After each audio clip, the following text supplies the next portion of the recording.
Good day, Captain.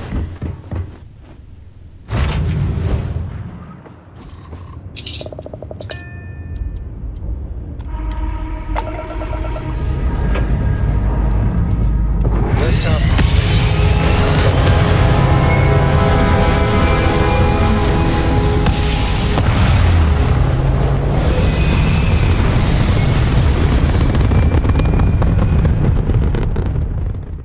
Orbit locked. You just look at that view.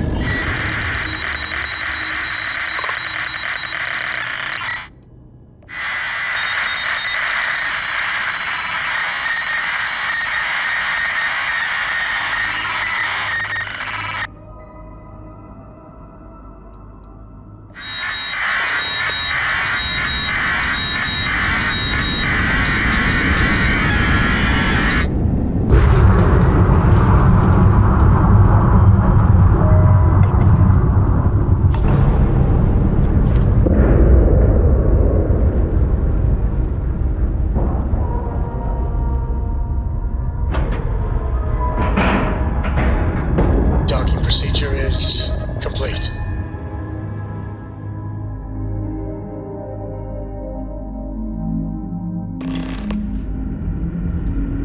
Hi. Please disregard. I attempted and... Stay alert. Weapons at the ready. You're human.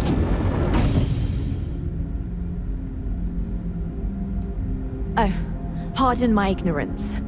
We just didn't expect to find people out here. We didn't think anyone else left Earth before us. Perhaps we should greet our guests. Of course. Manners. I'm Captain Diana Brackenridge. This is Security Officer Bomani Reader. And this is Dr. Mabuti da Costa, one of our elders. A pleasure to meet you. I see. As you may have presumed, we're in a bit of a bind. Our ship has finally completed its near 200-year journey from Earth, only to find our new home seemingly colonized by... well, we don't know. Communications haven't been successful, so your arrival is fortuitous. Perhaps you'd be willing to act as a middle person between ourselves and... the others.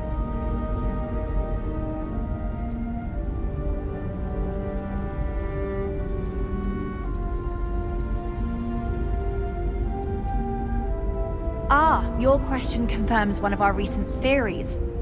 It would seem that some form of faster-than-light travel or space-bending technology was invented during our long journey.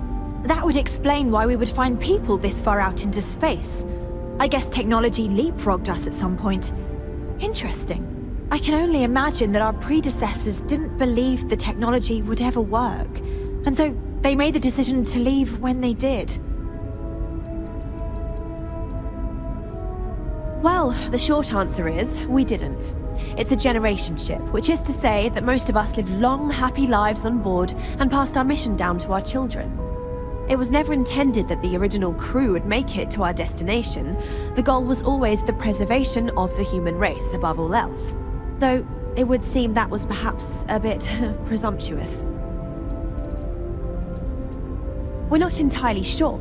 Our engineers believe it's possible that our technology just isn't compatible with theirs. All we hear when using them to communicate with anyone is a bunch of disturbing noise. It gave me the heebie-jeebies at first.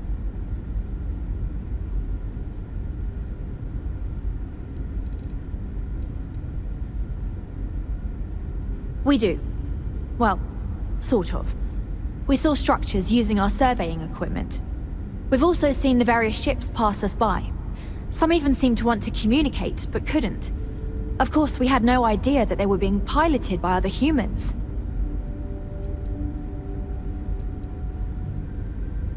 Oh yes, of course. Where are my manners? Now then, please follow me. There's much to discuss first. We'll speak more on the matter once we reach the bridge. Dr. da Costa, you may return to your quarters if you wish. Thank you, Captain. I will follow you to the bridge, ma'am, for security purposes. I do not believe we have need to fear our guest, but I'll allow it if you insist. Welcome to the Earth colony ship Constant. In the early 1800s, my ancestor, Rupert Brackenridge, researched a number of scientific scenarios: climate change, asteroid impact, nuclear war, global pandemic, and more. Each scenario showed the likelihood of an extinction-level event to be within 50 years. He fully believed Earth was destined to be rendered uninhabitable. We've always assumed that's what happened. So, he gathered the best and brightest he could find, built the Constant, and set a course for this planet here. We were told that it was the largest, most advanced ship ever constructed on Earth at the time. If you can believe, entire generations have been born, lived, and died on this ship. It really goes to show that there are no limits to human ingenuity and perseverance. Now that we know what's out there, things are going to be more interesting from here on out. The Constant is a peaceful ship. Don't change that. So, here we are. Let's talk.